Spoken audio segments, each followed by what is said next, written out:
Pelo sinal da Santa Cruz, livra-nos Deus, nosso Senhor, dos nossos inimigos. Em nome do Pai, do Filho e do Espírito Santo. Ave Maria, cheia de graça, bendita sois vós entre as mulheres, bendito é o fruto do vosso ventre, Jesus. Santa Maria, Mãe de Deus, rogai por nós, pecadores, agora e na hora de nossa morte. Santo anjo do Senhor, se a ti me confio a piedade divina, sempre me rege, me guarde. Com o vosso divino Filho, a Mãe Pia, abençoai-nos, ó Virgem Maria. Em nome do Pai, do Filho e do Espírito Santo. Amém. Boa tarde. Irmãos, que alegria estarmos juntos nesse encontro mariano. Me apresentando então para vocês, eu me chamo Hélio Maria. Eu moro numa cidade do entorno de Brasília. Sou casado há 8 anos, quase não tenho filhos, 5 filhos. E ainda tenho que cumprir a profecia da irmã Zélia Max. Ela disse que eu vou ter 7 filhos. Eu falei, olha irmã, eu tomo posse, né? Eu e minha esposa somos abertos à vida e achamos muito bonita a experiência da família numerosa. E faço parte de uma comunidade chamada Comunidade Missionária Mariana, onde o nosso carisma consiste numa entrega total à Santíssima Virgem, para melhor viver a nossa entrega total a Jesus Cristo. Eu te convido você a pegar comigo o Evangelho de São João, capítulo 19, versículo 25 a 27. Já ouvimos na Santa Missa, mas ainda em cima desse texto que nós queremos meditar para falar da verdadeira devoção à Santíssima Virgem, falar da falsa devoção também. Evangelho de São João, capítulo 19,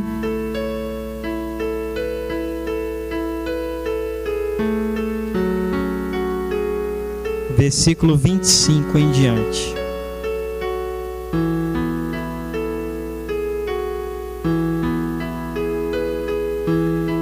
Evangelho de São João, capítulo 19, versículos 25 a 27. Amém? Junto à cruz de Jesus estava de pé sua mãe, a irmã de sua mãe, Maria, mulher de Cleofas, e Maria Madalena. Quando Jesus viu sua mãe e perto dela o discípulo que amava, disse à sua mãe: mulher, eis aí o teu filho. E depois disse ao discípulo: eis aí a tua mãe. E desta hora em diante o discípulo a recebeu como sua. Estas são para nós palavras da salvação. Ó Senhor. Amados irmãos, por que nós pegamos esse texto para falar da verdadeira devoção a Nossa Senhora? São João Paulo II vai explicar onde nasceu esse culto de devoção à Virgem Maria. Onde foi instituído o culto especial de devoção que nós temos para com a Santa Mãe de Deus. São João Paulo II diz que foi instituído nesse momento da cruz. Quando Jesus nos dá a Virgem Maria como mãe, diz São João Paulo II, ele está instituindo um culto de devoção para com a Santíssima Virgem Maria. Então, muito bem lembrado pelo padre já na homilia, não é uma invenção da Igreja Católica, mas isso consiste no quê? Numa vontade de Deus. Deus quis que fosse assim, Deus quer que seja assim. É uma vontade dele. Então foi solenemente no madeiro da cruz que o Senhor instituiu o culto de devoção para com ela. Por isso então nós entendemos que se o culto de devoção a Nossa Senhora nasce dentro do contexto da história da salvação, fica claro então para nós aquilo que São Luís vai citar, São João Damasceno, dizendo o quê? Ser vosso devoto à Virgem Maria é uma arma de salvação. Porque depois que Jesus nos dá ela como mãe, as suas últimas palavras, qual que vai ser?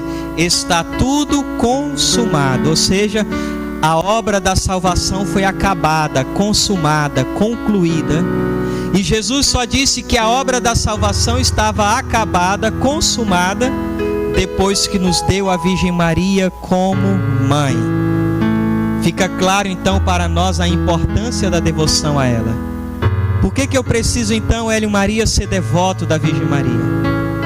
Estamos falando já da devoção, o culto de devoção instituído dentro do contexto da história da salvação. De lá para cá então nós podemos meditar na importância de eu me tornar um verdadeiro devoto. Porque também existe a falsa devoção à Virgem Maria, que São Luís Maria Grignon de Montfort no tratado diz, são 7 tipos de falsos devotos.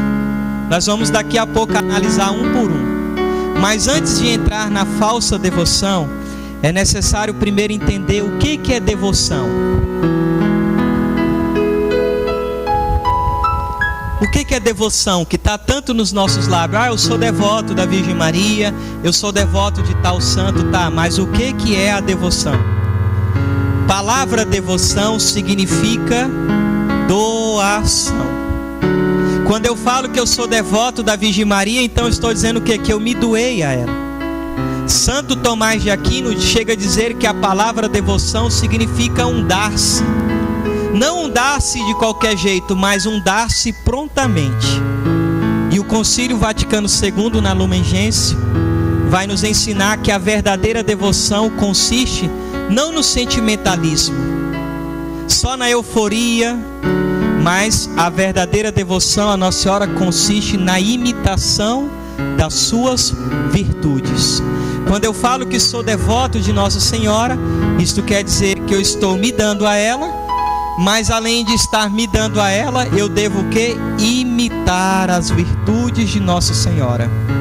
Ou seja, eu preciso parecer com ela, viver como ela, andar como ela, rezar como ela, adorar a Deus como ela adorou, servir a Deus como ela serviu, imitar as virtudes de Nossa Senhora. Por isso São Leonardo de Porto Maurício fazia uma pergunta e ele mesmo respondia. Ele dizia assim: quem são os verdadeiros devotos da Virgem Maria? Ele dizia: aqueles que são inimigos do pecado. Olha que forte isso. Quem são os verdadeiros devotos da Virgem Maria? Diz São Leonardo de Porto Maurício: aqueles que é inimigo do pecado.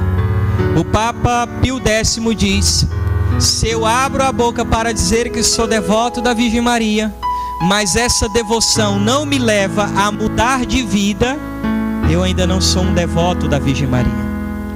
Os santos vão dizer que os verdadeiros devotos, filhos, escravos de amor dela, procura de todas as formas não fazer aquilo que desagrada o coração da sua mãe. Então vai dizer também Santo Afonso que toda pessoa que ama quer se assemelhar à pessoa amada. Se eu amo a Virgem Maria, eu preciso que me assemelhar a ela. Ou como diz o próprio Santo Tomás de Aquino, nós nos tornamos naquilo que nós amamos. Quanto mais eu amar a Virgem Maria, mais eu preciso me tornar uma nova Virgem Maria viva e operante. Em que sentido? Vivendo como ela viveu, olhando para a vida de Nossa Senhora. Então assim também preciso viver na terra. E é tão bonito que nos primeiros capítulos, capítulo 1 já do tratado, São Luís coloca nos lábios do Espírito Santo, como se o próprio Espírito Santo no céu olhasse para Nossa Senhora e falasse assim: encontrei tanta complacência em ti quando vivias na terra, que desejo te encontrar na terra sem que deixe os céus. Que tua fé me dê fiéis, que tua pureza me dê virgens e templos. Enfim, o Espírito Santo deseja encontrar na terra a Virgem Maria sem que ela deixe o céu. Como que ele vai encontrar na terra ela sem que ela deixe o céu?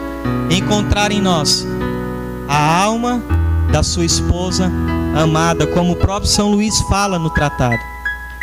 Então, uma vez que eu entendo o que é devoção, nós podemos falar aqui das 7 espécies de falsos devotos. Primeiro, São Luís diz assim: olha, o demônio, como moedeiro falso e enganador fino e experimentado, tem já enganado e perdido inúmeras almas, inculcando uma falsa devoção à Santíssima Virgem, e todos os dias vale-se de sua experiência diabólica para lançar outras mais à eterna condenação, divertindo-as e acalentando-as no pecado, sobre o pretexto de algumas orações mal recitadas e de algumas práticas exteriores que lhe inspiram.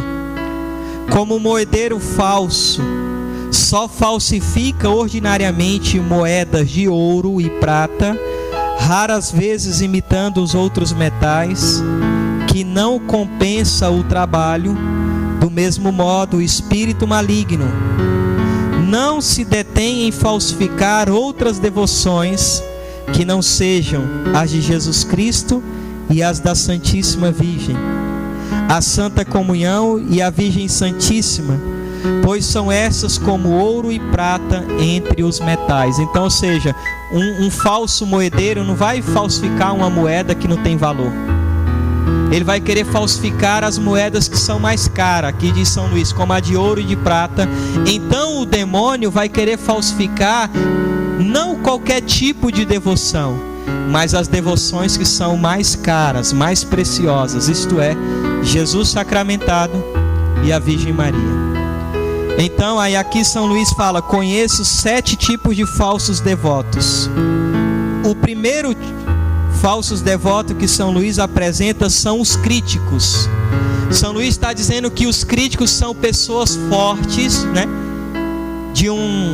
Aqui ele diz assim, ó: os devotos críticos são em gerais sábios, orgulhosos, espírito forte e presumidos, que têm no fundo uma certa devoção à Santíssima Virgem, mas que vive criticando as práticas de devoções que as pessoas simples tributam a Nossa Senhora. Ou seja, são pessoas estudadas. Lógico que aqui São Luís está combatendo o jansenismo, que ele lutou contra a heresia do jansenismo, a ponto de até envenenarem São Luís. São Luís quase morreu, e depois que São Luís toma esse veneno, e que ele ficou bem debilitado, que ele vai escrever o tratado. Então São Luís está combatendo os padres, os bispos, os teólogos, que naquela época tinham aderido a uma heresia chamada jansenismo. Mas não é diferente de hoje. Pessoas que até estudaram, anos e mais anos estudando a igreja, a doutrina, e às vezes criticam as pessoas que são devotas de Nossa Senhora. Então vão dizer que não precisa falar muito da Virgem Maria, que devemos falar mais de Jesus Cristo, que não se precisa rezar tantos terços ou rosário, que não precisa ficar aí diante de uma imagem de Nossa Senhora cantando o ofício, rezando a pequena coroinha a ela. Então são os devotos que começam a criticar. No fundo, até tem devoção a Nossa Senhora, nem que seja talvez um pouco, mas que criticam aqueles que são profundamente amantes desta Senhora. Será que nós não enxergamos tantos desses devotos críticos hoje na igreja? Aí, por exemplo, o Padre Pio já passava por isso. Padre Pio, para que o senhor reza tantos terços? Padre Pio, como um grande santo, disse: bom, se nas aparições de Nossa Senhora, toda aparição ela pede para rezar o terço, porque rezar o terço é importante ou não? Padre Pio rezava 100 terços por dia. Então nós devemos tomar cuidado com isso. Não precisa rezar tanto, é fanatismo. Para que fazer um retiro voltado só para Nossa Senhora? Uma vez falaram assim: Hélio Maria, você é fanático. Você tem 14 anos de caminhada, 13 anos que você prega sobre a Virgem Maria. Eu falei: irmão, muito bem, quantos anos eu prego sobre a Virgem Maria? 13 anos. E eu perguntei para ele: quantos anos o Senhor viveu aqui no nosso tempo cronológico? O tempo de Deus é diferente do nosso, mas quando Deus entra na nossa história, no nosso tempo, quanto tempo Deus permaneceu aqui conosco? 30 e quantos anos? 33 anos. Jesus começou a pregar com quantos anos? Com 30. Jesus ficou mais tempo pregando, realizando milagres, expulsando demônio, ou em casa com a mãe dele? Em casa com a mãe dele. Eu só tenho 13 anos. Eu falei: fanático é o meu Deus, que dos 33 anos de sua vida, viveu 30 anos em casa ao lado dela, junto dela. Que as pessoas falam assim: ah, mas a gente tem que imitar Jesus. Pois pronto, estou imitando o Senhor. Que vai dizer: São Luís deu mais glória a Deus durante 30 anos permanecendo em casa, sendo submisso a Nossa Senhora, do que 3 anos pregando, curando e expulsando os demônios. Já pararam então para pensar? Bom, se Deus, gente, dos 33 anos de vida dele no nosso tempo cronológico, quis viver 30 anos ao lado dela, quem somos nós para também não querer estar na casa da mãe? Quem somos nós para também não querer entrarmos na escola da Virgem Maria e aprender dela, do coração dela, que vai ser a segunda pregação, como que se adora a Deus, como que se ama a Deus. Então existem os devotos críticos, que vão criticar, perseguir, caluniar aqueles que são amantes desta mãe. Veja que a história sempre se repete. São Luís fala, né, que os verdadeiros escravos, todos nós somos filhos de Nossa Senhora, mas só que existem os filhos rebeldes, como Caim, que perseguiu seu irmão Abel, como Esaú, que perseguiu seu irmão Jacó, aquele que permanecia em casa, que ouvia os conselhos da mãe, que só saía de casa por uma ordem da mãe. Então a história também não vai ser diferente para nós. O segundo tipo de falsos devotos, diz São Luís, são os devotos escrupulosos. O que é o escrúpulo? Gente, o escrúpulo é medo. Então ele diz assim: os devotos escrupulosos são aqueles que receiam desonrar o filho honrando a mãe, e rebaixá-lo se a exaltarem demais. Ou seja, são pessoas que têm medo de amar Nossa Senhora, porque tem ainda um pensamento protestante: ah, se eu amar a Virgem Maria, eu estou colocando ela no lugar de Deus. Será que não é errado isso? Quantas vezes nós não pensamos: gente, não se preocupa, porque eu era os 7 falsos devotos aqui, talvez até mais. E lógico que todos os dias a gente precisa rezar, porque nós também podemos cair aqui na falsa devoção. Então muitas vezes eu também fiz esses questionamentos: será que se eu exaltar a Mãe de Deus, eu não estou rebaixando Jesus Cristo? Será que não tem razão aquele meu parente, aquele meu amigo que é protestante, que diz que nós estamos idolatrando a Virgem Maria, que nós estamos colocando ela no lugar de Deus? Gente, se eu ainda tenho isso, eu quero dizer com muito amor e carinho, é um sinal de que eu ainda não estou amando muito Nossa Senhora. Porque em 1 João, capítulo 4, versículo 18, diz que o verdadeiro amor lança fora todo o medo. Quando eu amar verdadeiramente a Virgem Maria e a Jesus Cristo, eu não vou ter esses medos, esse escrúpulo que eu carrego no meu coração. Então São Luís, para dar um remédio, ele até fala sobre a própria oração da Ave Maria. Mas antes de chegar lá, por exemplo, né? Desculpa aqui quem já ouviu isso, deixa eu falar para quem ainda não ouviu. Uma história que eu conto quando eu estava na rodoviária em Brasília, rezando o rosário, e uma mulher me viu rezando o rosário e disse assim: olha, você está rezando a um demônio. Então eu respirei fundo, né? Pedi para Nosso Senhor paciência. A gente não deve também, né, pecar contra essas pessoas. Mas aí eu fiz a ela uma pergunta: minha senhora, então me explica como que Deus nasceu de um demônio. E aquela mulher ficou muda. Eu falei: vamos, senhora, porque daqui a pouco o meu ônibus chega, eu tenho que ir embora. Como que Deus nasceu de um demônio?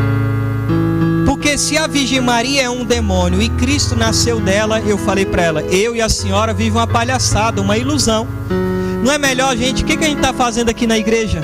Estamos perdendo tempo. Mas lógico que a Virgem Maria não é um demônio. E ela dizia mais, eu falo por obra do Espírito Santo. Nós podemos dizer assim, senhora, com todo respeito, a senhora não está falando por obra do Espírito Santo. Porque vocês lembram de Lucas 1, de 39 a 45, quando Nossa Senhora entrou na casa de Santa Isabel, e que ela saudou Santa Isabel. O que Santa Isabel disse para Nossa Senhora? Assim que a tua voz chegou aos meus ouvidos, não foi assim? Ela ficou o quê? Cheia do Espírito Santo, e a criança também. Santa Isabel não ficou repleta do Espírito Santo? Eu pergunto aos senhores e senhoras que estão aqui. Uma pessoa que está cheia do Espírito Santo, a partir dali os atos dela são inspirados por quem? Vocês concordam comigo? E Santa Isabel, cheia do Espírito Santo, chamou a Virgem Maria de demônio? Chamou ela de mulher qualquer? Xingou a mãe de Deus? O que Santa Isabel fez quando estava cheia, repleta do Espírito Santo? Se pôs a exaltar a mãe de Deus, ou não? Ela disse o como? Bendita és tu entre todas as mulheres, e bendito é o fruto do teu ventre. Gente, aqui que está. Santa Isabel estava repleta de quem? E o Espírito Santo é uma pessoa. O Espírito Santo não é um pombo, não é uma bola de fogo que cai do céu, não é um dom. O Espírito Santo é uma pessoa, a terceira pessoa da Santíssima Trindade. E o Espírito Santo, ele é Deus. Se o louvor a Nossa Senhora é errado, é uma idolatria, eu vos pergunto, poderia Deus nos ensinar a ser idólatra? Como que Deus iria nos ensinar a sermos idólatra? Nossa Senhora não chegou na casa de Santa Isabel e chegou anunciando que ela carregava o Salvador no ventre. O que Nossa Senhora disse na casa de Santa Isabel? Nossa Senhora só disse Shalom. E Isabel foi impactada pelo Espírito Santo. E quem foi que levou a Santa Isabel? Quem falou para Santa Isabel? Quem revelou para Santa Isabel que a Virgem Maria era a mãe do Senhor e que ela carregava o Senhor? E o Senhor aqui no original é o Kyrios, que é Deus. Quem colocou no coração de Santa Isabel que quem estava entrando na casa dela era a Theotokos, a mãe de Deus? Foi o próprio Espírito Santo, gente. Quem levou Santa Isabel a exaltar a Virgem Maria? O próprio Espírito Santo de Deus. E aí São Luís diz uma coisa interessante. Veja, Nossa Senhora é um sacrário vivo.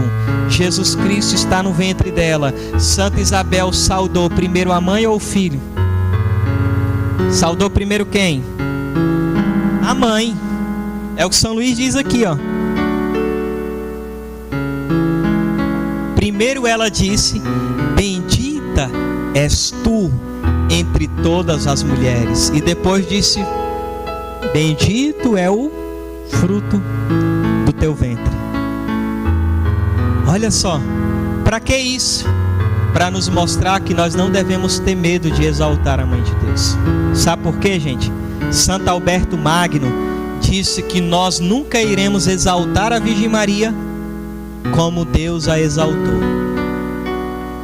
Quando Deus Pai escolheu ela para ser a mãe de seu filho, quando o Deus Espírito Santo escolheu ela para ser a sua mãe, e quando Deus Espírito Santo a escolheu para ser a sua amada esposa. Porque vai dizer Santo Alberto Magno, a maior dignidade consiste em ser Deus. Isso é reservado só para a Santíssima Trindade. Mas abaixo dessa dignidade, qual que seria a mais próxima? Ser mãe de Deus. E essa graça foi reservada somente à Virgem Maria, a ela. Ela é a mãe do Senhor. Então não tenha medo de se aproximar de Nossa Senhora. Lembra, São José também teve medo. E um anjo veio do céu e disse a ele: José, não tenha medo. Não tenha medo em receber Nossa Senhora como sua esposa. Lógico, eu não sou um anjo, sou um pecador miserável, né? mas eu quero dizer apoiado não nas minhas palavras, mas na igreja, no Evangelho. Não tenhas medo em receber Nossa Senhora como mãe. Quero dizer como São Maximiliano Maria Kolbe: não tenhais medo em amar demasiadamente a Virgem Maria, pois nós nunca iremos amá-la como Cristo a amou. Então não tenha medo. Nós precisamos lutar então contra esse escrúpulo que nós carregamos. Um escrúpulo, gente, que não vem de nós. Um escrúpulo que vem de quem? Quem será que põe isso no nosso coração? O inimigo. Quem mais odeia Nossa Senhora? O demônio. Então ele quer de todas as formas nos afastar dela. A terceira falsa devoção são os devotos exteriores. Os devotos exteriores são pessoas que fazem consentir toda a devoção à Santíssima Virgem em práticas exteriores e que só têm interesse pela exterioridade da devoção à Santíssima Virgem, por não terem um espírito interior, que recitarão as preces uma enfiada de texto, ouvirão sem atenção uma infinidade de missas, acompanharão as procissões sem devoção, farão parte de todas as confrarias sem emendar de vida, isto é, sem se converter, sem violentar as suas paixões, sem imitar as virtudes desta Santíssima Virgem. Então, ou seja, o que é a devoção exterior? Eu ando com um terço, rosário, mas não rezo. Eu me consagro simplesmente para colocar uma cadeia no meu braço, o sinal externo da consagração. Não que eu estou dizendo que não deve usar. Na parte da devoção, das práticas externas, é a parte em que São Luís mais gasta tempo falando, é sobre a corrente. Mas o que eu quero dizer é que isso tem que ser o quê? A voz do nosso interior, como diz Santo Ambrósio, os movimentos externos é a voz da alma. Então usar o texto tem que ser o quê? A voz daquilo que eu creio aqui dentro. Não só usar por usar, mas rezar o texto, rezar o rosário da Virgem Maria. Não simplesmente só usar a cadeia por usar, mas viver também no meu interior o espírito de quê? Da minha entrega total a ela, da minha verdadeira devoção também a ela. Veja, rezarão muitos textos, mas de qualquer jeito, sem meditar. E o que dizia o Papa Paulo VI? O texto, o rosário rezado sem ser meditado, é como um corpo sem alma. Porque quando eu estou rezando o texto, gente, o rosário, de modo especial o rosário, né? Quando eu medito nos 4 mistérios do rosário, eu vou entender aquilo que o Papa Pio XII dizia, aquilo que o Papa Paulo VI dizia. O rosário é o quê? É o compêndio, o resumo do Evangelho. Quando eu estou rezando o texto, contemplando os mistérios, eu estou rezando com a palavra de Deus. Por exemplo, os mistérios gozosos. Primeiro mistério gozoso, nós contemplamos o quê? O anúncio do anjo a Nossa Senhora. Não está no Evangelho? Segundo, Nossa Senhora visita a sua prima, a sua parenta. Também está no Evangelho. Nascimento de Nosso Senhor. Também está no Evangelho, né? A perda de Nosso Senhor está no Evangelho. O quinto, reencontro de Jesus Cristo no templo, está no Evangelho. Mistério luminoso, o início da vida pública de Jesus, está no Evangelho. Tudo está lá. Tudo aquilo que nós contemplamos em cada mistério do texto do rosário está na palavra de Deus. Por isso então, quanto mais eu meditar no mistério, eu estou orando com o Evangelho de Nosso Senhor Jesus Cristo. Por isso São João Paulo II dizia que o rosário é a oração dos simples. Às vezes a pessoa ela nem sabe ler, mas se ela reza o rosário, se ela aprende a contemplar, se ela memoriza os mistérios, aquela pessoa, mesmo sendo iletrada, analfabeta, ela tem um resumo do Evangelho na sua cabeça, no seu coração. Então isso que é a riqueza. Veja que a devoção à Nossa Senhora é uma devoção cristocêntrica. O que isso quer dizer, Eli? Numa linguagem simples, a devoção à Nossa Senhora é cristocêntrica, quer dizer que Jesus é o centro desta devoção. E que a devoção à Nossa Senhora nos leva a quem? A Jesus Cristo. A devoção à Virgem Maria não para nela, mas leva a Nosso Senhor. Isso a gente enxerga onde? Por exemplo, no primeiro milagre de Jesus, João capítulo 2. Quando ela intercede porque eles não têm mais vinho, Jesus realiza o primeiro milagre e o evangelho termina dizendo que os discípulos passaram a crer ainda mais em Jesus Cristo. Espera aí, quem foi que pediu o milagre? Não foi Nossa Senhora? E os discípulos, depois que ela alcança do coração de Deus o primeiro milagre, os discípulos passaram a crer ainda mais em quem? Em Jesus Cristo.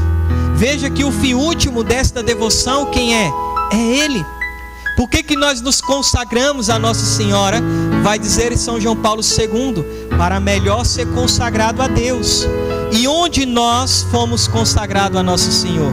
No batismo, número 126 do tratado. A maior consagração qual que é? O batismo. E esta consagração à Virgem Maria, o que ela é? Uma maneira perfeita de renovar a minha maior consagração no batismo. Eu vou ter um auxílio da graça de Deus, vinda das mãos de Nossa Senhora, para viver bem o compromisso, os meus votos que fiz solenemente no meu batismo. Então veja, a devoção a ela é isso. Por isso então vai dizer, por exemplo, Santo Ildefonso, para melhor ser um consagrado, né? Ele diz assim: para melhor ser escravo do filho, eu me torno um fiel escravo da mãe. O que vai dizer São José Maria Escrivá? Sê da Virgem Maria e serás de Jesus Cristo. Então nós nos entregamos a ela para sermos inteiramente de quem? Dele. Número 120 do tratado: quanto mais uma alma se consagra a Nossa Senhora, mais essa alma será consagrada a Jesus Cristo. Então ficar bem claro isso para nós, porque isso vai tirando o medo que nós temos. E aí a importância, porque São Luís também vai profetizar, gente. Olha, por que eu gosto do tratado?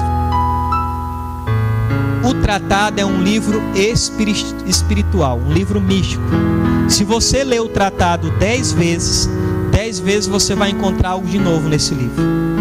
É impressionante. E no tratado, tudo que São Luís escreveu se cumpre à risca. Ele diz, por exemplo, que nos finais dos tempos a devoção e a consagração a Nossa Senhora ia crescer, mas ele disse que a maioria só vai ficar no superficial da consagração.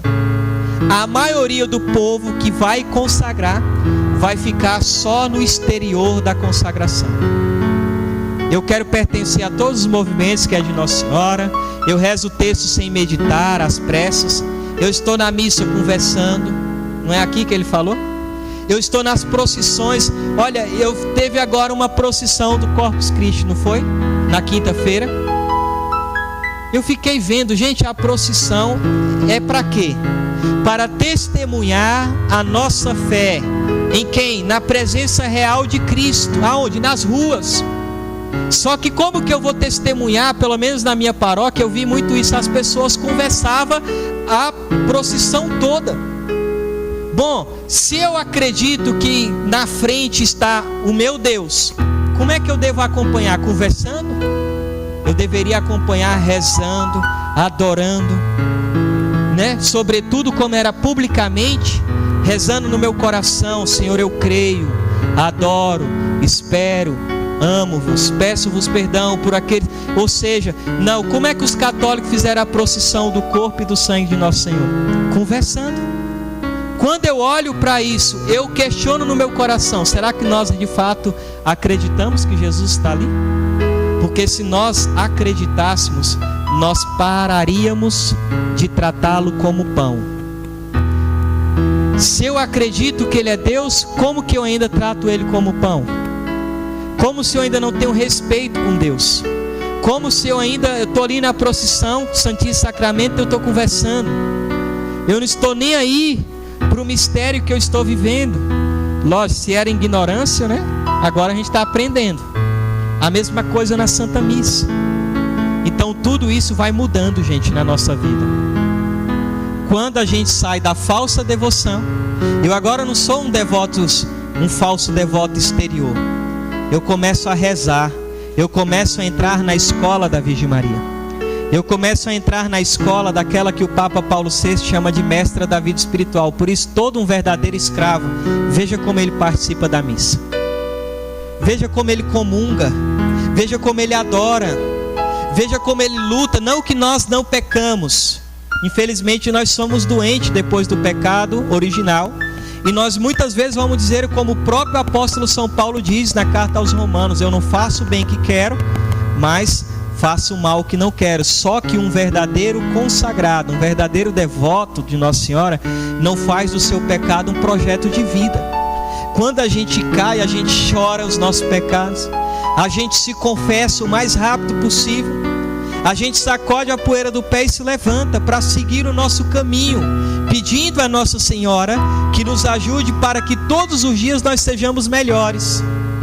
Então a devoção, ela também sim é exterior, mas ela também é interior. Aquela devoção que eu preciso aprender de Nossa Senhora, também os momentos de silenciar, o momento de ouvir a voz de Deus, o momento de olhar para Nossa Senhora e deixar ela ser o meu espelho, olhar para a vida dela e imitar as virtudes dela, como por exemplo a minha vida de oração. A Virgem Maria é chamada de onipotência suplicante do céu. A pureza de Nossa Senhora, a singeleza de Nossa Senhora, sobretudo quando às vezes nós somos atacados, nós queremos esganar a outra pessoa. A Virgem Maria, o silêncio dela. Ou seja, né? E como que eu vou aprender isso, Hélio? Quando eu parto para uma vida exterior. Então aqui já dizendo uma coisa: por que a maioria vai ficar só no exterior? Quer uma solução? Vocês querem crescer na consagração ou não? Muitas pessoas têm me perguntado isso, eu tenho falado isso. Gente, o problema é que nós consagrados estamos fazendo o que o diabo fez lá atrás com esse livro. Quando São Luís escreveu o tratado, São Luís disse que o demônio ia querer destruir o livro ou esconder o livro para que ele caísse no esquecimento. Quantos anos o tratado ficou escondido num baú? Vocês lembram? 130 anos. Aí tem muitos consagrados fazendo isso. Nós lemos o tratado, depois fizemos o exercício, fizemos a nossa consagração, eu abro a gaveta do guarda-roupa da minha casa, jogo o tratado lá dentro. Todo ano eu preciso renovar a minha consagração. Eu não leio o tratado e simplesmente parto para o exercício espiritual. Não vamos crescer se fizermos isso. Quer um conselho? Faça, renova a sua consagração da mesma forma que fizemos. Se organiza, se prepara aí uns 3 meses antes, né? Se você tem dificuldade com a leitura, lê o tratado. Quando está faltando um mês, vou para o exercício espiritual. Porque quanto mais você lê o tratado, mais você vai crescer. O tratado deve ser o manual da vida do consagrado. Tem que ser o meu livro de cabeceira, como foi de São João Paulo II. Aqui está o manual. Como que vive um escravo? Está aqui. Como que vive um verdadeiro devoto consagrado da Virgem Maria? Está tudo aqui no tratado. Então eu preciso estudar esse livro, comer esse livro, meditar esse livro, ruminar esse livro. Como o próprio São João Paulo II disse, li e reli várias vezes, e esse livro me trouxe um grande proveito na vida espiritual. Então nós precisamos lutar contra essa devoção que consiste só no exterior. Hoje as pessoas falam: Hélio, Maria, cadê sua corrente? Hoje nós não usamos corrente, né? O nosso bispo falou: não é uma proibição, mas eu não quero que vocês usem. Foi difícil para nós? Foi, porque eu tive que tirar uma corrente que estava no meu braço, que eu carregava há 8 anos. Mas o que eu falei: Senhor bispo, se o senhor não quer, eu vou tirar. Sabe por quê? Porque não é a igreja que precisa de mim, mas sou eu que preciso da igreja. Eu sou filho da igreja, em tudo me submeto o que me manda a minha mãe igreja. Ou seja, é a gente entender, a minha devoção não consiste só nisso. Podem ser que eu tire uma corrente do braço, mas quem pode tirar a corrente que está entrelaçando o meu coração no dela? A minha alma na dela. Lógico que no início não foi fácil. E com isso, nós estamos o que? Obedecendo à igreja. Nada acontece sem a permissão de Deus, nem a dela. Se ela e Deus permitiu, então eis-nos aqui, Senhor. Eis aqui o teu escravo, e faça-se em nós segundo a tua vontade. Enfim, né? Só para a gente entender isso. Qual é a quarta falsa devoção? São os devotos presunçosos. Os devotos presunçosos são pecadores abandonados às suas paixões, ou amantes do mundo, que sobre o belo nome de cristão e devotos da Santíssima Virgem, escondem ou o orgulho, ou a avareza, ou a impureza, ou a embriaguez, ou a cólera, ou a blasfêmia, ou a maledicência, ou a injustiça, e etc. Que dorme placidamente em seus mau hábitos, sem violentar muito para se corrigir, alegando que são os devotos da Santíssima Virgem, e que promete a si mesmo que Deus lhe perdoará, e que não há de morrer sem confissões. Aí eles começam, os devotos presunçosos quem são? Gente, o pecado de presunção é achar que já estou salvo porque me consagrei a Nossa Senhora. Isso é chamado de presunção. A gente tem que lutar pela nossa salvação até o último suspiro. Está lá em Mateus 7:21. Nem todos aqueles que dizem Senhor, Senhor, entrará no reino do céu, mas aquele que faz a vontade de Deus. Então todos os dias eu preciso pedir a Deus minha salvação. Aí São Luís fala, não é porque eu uso a cadeia de Nossa Senhora que eu já estou salvo. Se eu não pratico esta devoção, se eu vivo no pecado e eu não faço o que? Uma violência para mudar de vida.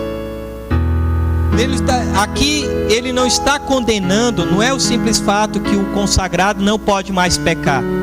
Como eu falei, infelizmente nós somos frágeis depois do pecado original. Mas o que o São Luís quer dizer é que um escravo, um verdadeiro devoto de Nossa Senhora, não faz do seu pecado um projeto de vida.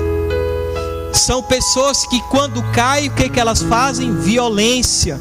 Violência em que sentido? Para mudar, para ser um católico melhor, para ser um cristão melhor. Eles lutam. Nós não amamos o pecado. O pecado nos fere, nos machuca, nos leva à lágrima. Nós choramos por ter ofendido a Deus, por ter ofendido Nossa Senhora. Mas o falso devoto presunçoso não. Ah, Deus me entende, né? Diz o ditado popular que pau que nasce torto vai morrer torto. Não tem mais jeito. São pessoas que fazem do seu pecado um projeto de vida. Quer ver uma coisa que eu fico doido quando me fala? A pessoa chega em mim e fala assim, Hélio Maria, eu tenho aquele pecado de estimação. Eu falo, meu irmão, pelo amor de Deus, nunca mais me fale isso. Que às vezes a gente nem sabe o que nós estamos falando. Por exemplo, uma pessoa tem um bicho de estimação, que tem estima até demais, né? Tem gente que chama um cachorro de filho, enfim, né? Não quer ter filho, mas um animal é o filho. Pelo amor de Deus, inversão das coisas, né? Invertendo as coisas. Estou dizendo que não pode ter um bichinho ou criar, né? Dar carinho, amor, mas cada coisa no seu lugar. Mas veja, por exemplo, eu tenho um gato de estimação, um exemplo. O que eu tenho por esse gato? Estima, amor, carinho, afeto. Eu não quero que ele vá embora. Por quê? Porque ele é o meu bichinho de estimação. Sou eu que alimento ele, sou eu que cuido, sou eu que dou carinho. Quando eu falo que eu tenho um pecado de estimação, gente, eu estou dizendo que eu tenho o quê pelo meu pecado? Estima, carinho, amor. E basta um único pecado mortal para eu perder o paraíso. Como é que eu posso amar algo que ofende tanto a Deus? Como que eu posso ter apego, amor, estima? Eu não quero me livrar desse pecado, por quê? Porque eu tenho amor por ele, eu tenho estima, sou eu que alimento ele, sou eu que cuido dele.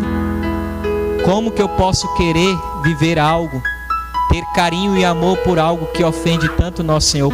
O problema qual que é? Que ninguém mais hoje sabe o que é o pecado. ano de 1946. 1946, olha quantos anos não tem isso. O Papa Pio XII disse: o pecado do século é a perda do sentido do pecado. Gente, se em 1946 o povo perdeu o sentido do pecado, imagina 2018. Ninguém mais sabe o que é pecado. 1 João 3,8 diz: o que é o pecado? Todo aquele que peca é de quem? Do demônio. Como é que eu posso viver bem no estado de pecado mortal?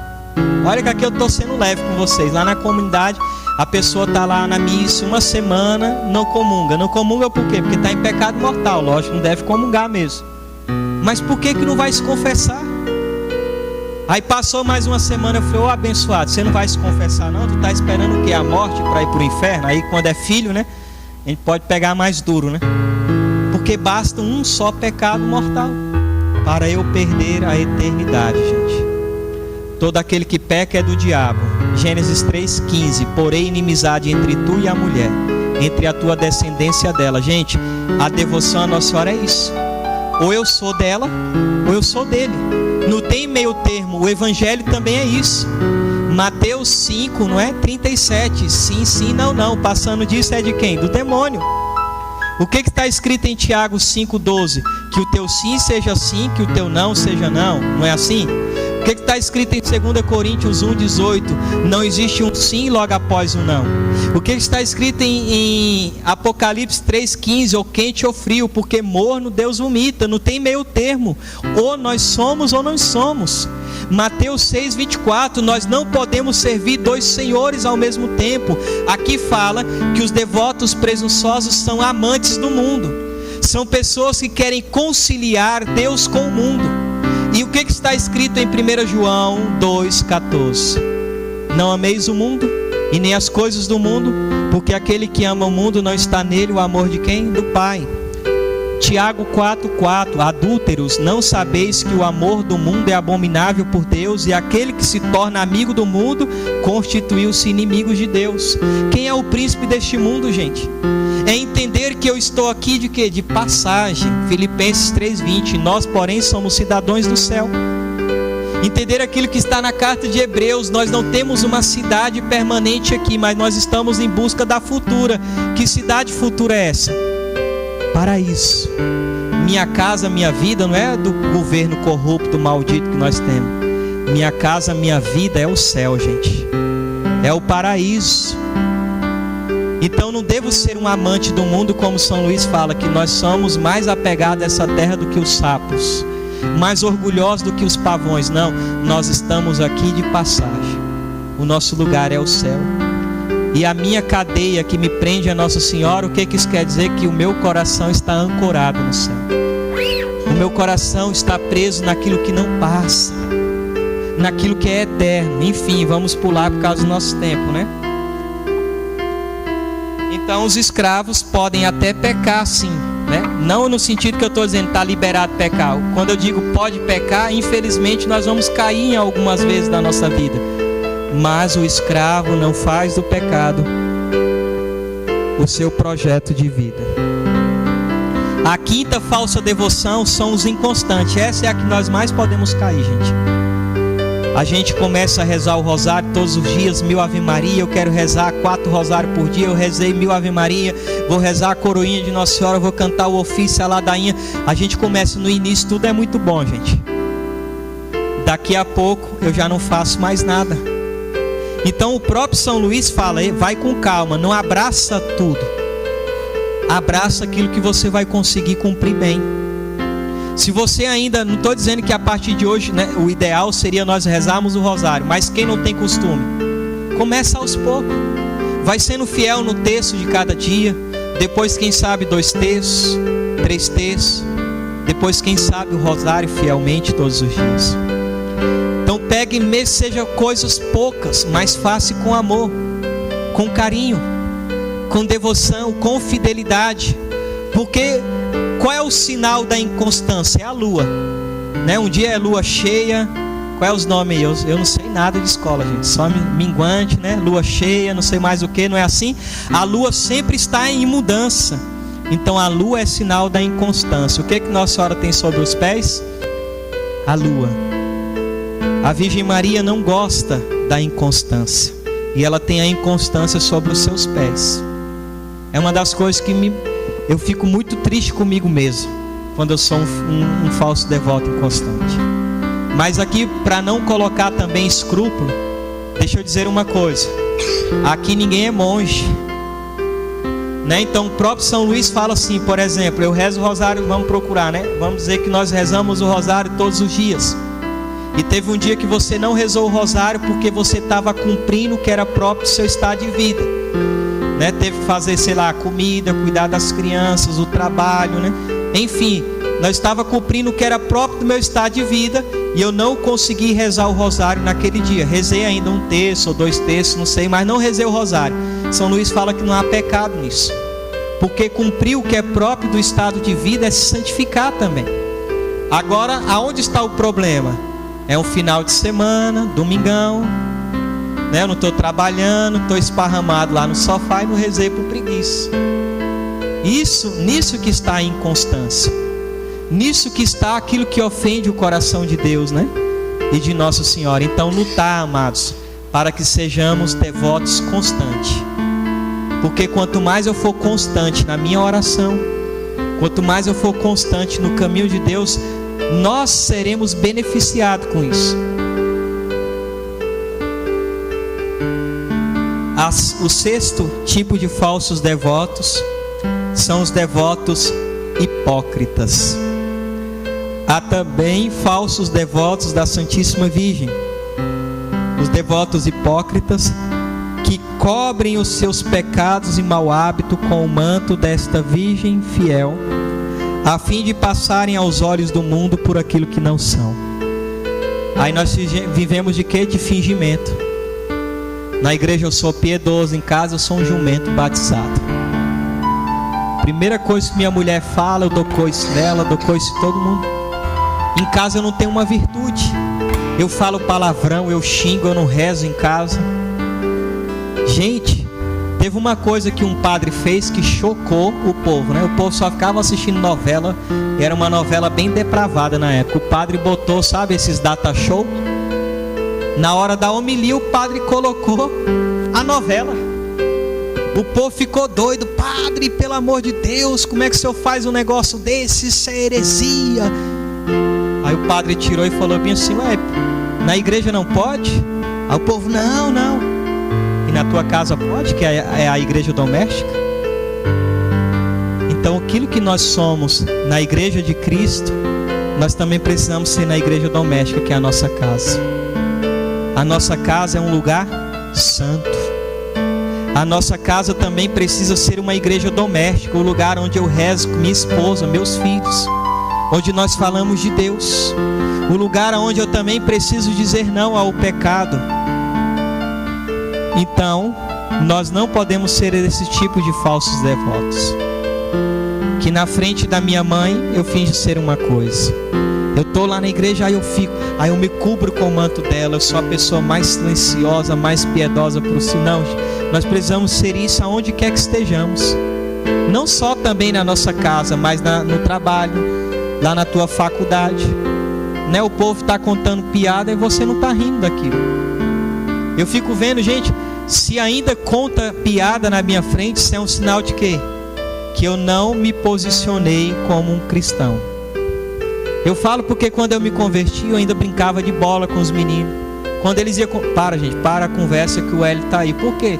O povo ria, eu fechava a cara com aquilo, né? Então é se posicionar como alguém de Deus. Aconteceu até coisas engraçadas na minha vida por causa disso. Um dia eu estava passando na principal da minha cidade e tinha um monte de coroinhas, cerimoniários jogando sinuca, tomando cerveja. Gente, foi bola para tudo que é canto, taco caiu no chão, gente se escondendo debaixo da mesa de sinuca, né? De trás da pilastra. Eu fiquei rindo, eu falei: para que se esconder de mim? Eu sou pecador como eles, não é a mim que vão prestar conta, né? Outra vez tinha chovido muito, aí estava aquela, né, como é que fala, enxurrada assim, de água descendo. Uma coroinha chutando água na outra, a outra xingou, a boca da menina era pior do que um prostíbulo, né? E aí a outra olhou e me viu e ficou: cala a boca, o Hélio Maria, cala a boca. Mas por que isso? Quando nós tomamos uma atitude de quem nós somos. Então vamos fazer a nossa devoção consistir não nessa devoção hipócrita, né? De fingir ou nos esconder debaixo da nossa devoção, fingindo ser quem nós não somos. E a sétima e última tipo de falsa devoção são os interesseiros. Nós não rezamos textos a Nossa Senhora, eu não faço as orações marianas, mas se tem um parente meu morrendo, aí eu rezo 1000 Ave Maria. Interesse. Eu só busco Nossa Senhora quando eu quero alguma coisa dela. Eu só lembro que tem uma intercessora no céu quando eu estou precisando de alguma coisa, né? Veio a crise aí, quem será que não lembrou de Deus? Quem será que não lembrou de Nossa Senhora? Eu fico pensando na turbulência. Eu descobri que turbulência é algo de Deus. Um dia, fazendo uma viagem, tinha rezado o rosário e fui folhear um livro, Glórias de Maria, estava relendo. E a senhora que estava dormindo do meu lado, primeiro a gente entra no avião, ninguém faz sinal da cruz. Eu fico olhando aquilo, eu já faço sinal da cruz, exame de consciência, né? Já confesso a Deus Todo-Poderoso. Já vou fazendo meu ato de contrição, porque quem garante que esse bicho vai chegar no outro lado, né? Até hoje eu fico admirado como é que um avião voa. Ninguém tá nem aí. E a senhora que estava do meu lado, eu tive uma ligeira impressão que ela morreu. Ela dormiu lá, meu Deus do céu, assim, com o olho meio aberto, assim, né? Branco. A língua colou no céu da boca. Eu falei: meu Deus do céu, morreu ou tá viva? Gente, até começar a turbulência, rapidinho o povo pensa em Deus, né? Conhece o Cal? O Cal é doido, né? Você conhece muito bem. Um vizinho do Cal ficava dizendo: eu não acredito que Deus existe. Deus não existe. Aí tem uma pedra na vesícula dele. O homem passando mal de noite: me ajuda, Deus me salva. Foram chamar o Cal para socorrer, né? Botou dentro do carro, o homem está dentro do carro. Oh meu Deus, o Cal tampa a boca dele. Você não crê em Deus? Por que você está chamando ele agora, né? O Cal é doido, gente. Na hora da morte eu quero ver até o ateu, o à toa, né, que diz que não crê, vai a crer. Então eu não devo só rezar a Nossa Senhora quando eu quero algo dela. Eu rezo a ela porque ela é minha mãe, porque quero parecer com ela. Eu rezo a Nossa Senhora porque quero estar próximo dela. É como o próprio São Luís diz num tratado: o verdadeiro devoto e escravo ama a Nossa Senhora não só em Caná, ou seja, no momento de glória. O que foi em Caná da Galileia? Manifestação do poder de Deus, momento da alegria, de contemplar o milagre de Deus. O verdadeiro escravo não ama ela só em Caná, mas também aonde? No Calvário, na cruz, no sofrimento, na solidão, no deserto, na noite escura, na aridez espiritual. Eu estou rezando, eu nem sinto mais Deus na minha vida, eu nem sinto mais a presença de Nossa Senhora. Mas mãe, eu vou continuar rezando, porque eu não quero ser um filho que procura a mãe só quando quer algo dela. Eu vou continuar rezando, porque o que eu quero é que meu amor cresça pela Senhora a cada dia. Então é nisso que consiste a verdadeira devoção. São Luís fala que é terna, ou seja, é amorosa, é confiante, eu confio nela. A verdadeira devoção é o que? Desinteressada. Nisso que consiste a verdadeira devoção, e na imitação das virtudes de Nossa Senhora. São Luís bate muito nessa tecla no tratado, a ponto de, antes de eu agir, eu perguntar o que Nossa Senhora faria no meu lugar. Entendeu? Então assim, eu vou estar na missa, como que eu devo viver a missa? Como ela participou. Como que eu devo comungar? Como a Virgem Maria comungou. Como que eu preciso me vestir? Como ela se vestia. É você falar: será que Nossa Senhora vestiria essa roupa? Se não cabe a ela, também não cabe a mim. Será que Nossa Senhora falaria isso? Será que Nossa Senhora xingaria? Será que Nossa Senhora ouviria tal música profana? Será que Nossa Senhora assistiria isso? Será que Nossa Senhora concordaria com isso? E aí, olhando para a vida de Nossa Senhora, fazer como a Virgem Maria faria. Por isso eu te convido você a ficar em pé para a gente rezar agora.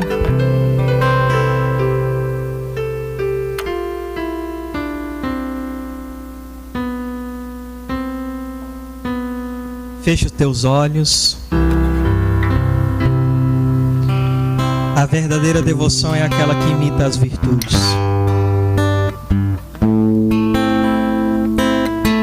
Eu te convido você agora, no mais profundo do seu coração, falar com Nossa Senhora. Fala com ela: mãe, eu estou aqui nesse retiro e eu quero entregar a minha vida nas tuas mãos. Eu quero me parecer com a Senhora. Eu quero imitar as suas virtudes, mãe. Fale isso com Nossa Senhora. Vamos rezar pedindo para ela para que nós sejamos um consagrado melhor. Vamos pedir para ela que ela nos ensine a sermos um católico melhor. Como que eu tenho vivido a minha fé? Como que eu tenho lutado para viver a nossa primeiro chamado, que é a salvação, a nossa santificação, perdão? Como que está meu namoro? Como que está a minha vida? Como está a minha vida de oração? Como que está a minha vida na vivência dos sacramentos? Fale com Nossa Senhora agora. Se você, meu irmão, está desanimado, fale com ela: mãe, eu estou desanimado. Eu não tenho conseguido rezar mais. Eu estou distante da confissão, eu estou distante da comunhão, eu estou distante da Santa Missa. Mãe, talvez a minha vontade seja de desistir de tudo. Fala com ela, ela é a sua mãe. Não esconda nada da sua mãe. Fala para ela da sua dor também. Fala para ela até mesmo dos nossos pecados, daquilo que nos leva a sofrer, daquilo que nos afasta de Deus. Fale com ela agora, irmão. É importante você falar com a sua mãe. Talvez você quer falar para ela como está a sua casa, a sua família. Talvez você é a única pessoa que caminha da sua casa. Talvez sua família está distante de Deus. Talvez você tenha sofrido. Você talvez não aguenta mais rezar pela sua família. Os seus pais que não caminham, seu esposo que não caminha. Talvez é os filhos que não caminham. Mas fale com ela agora. Fala: mãe, eu quero te entregar a minha vida, minhas alegrias, mas também minhas tristezas. Entregar todas as virtudes que há em mim, mas também meus pecados, minhas fraquezas, minhas misérias, minhas limitações. E com esse canto que os irmãos vão cantar, nós vamos rezar com esse canto, entregando nossa vida, nossa história. O peso da cruz derrubou o Rei Jesus. Só um coração de mãe pra compreender tamanho amor. Como é difícil ser fiel e carregar a minha cruz, mesmo fraca, ferida, teu olhar me mostra amor. Caminhaste até o Calvário com teu filho. Te convido a caminhar também comigo. Oh, mãe, levanta-me do chão, acolha-me em teus braços e intercede pelas lutas do meu coração. Oh, mãe, carrega-me em teu colo, educa-me como educaste o Cristo, para que eu possa entender que o Calvário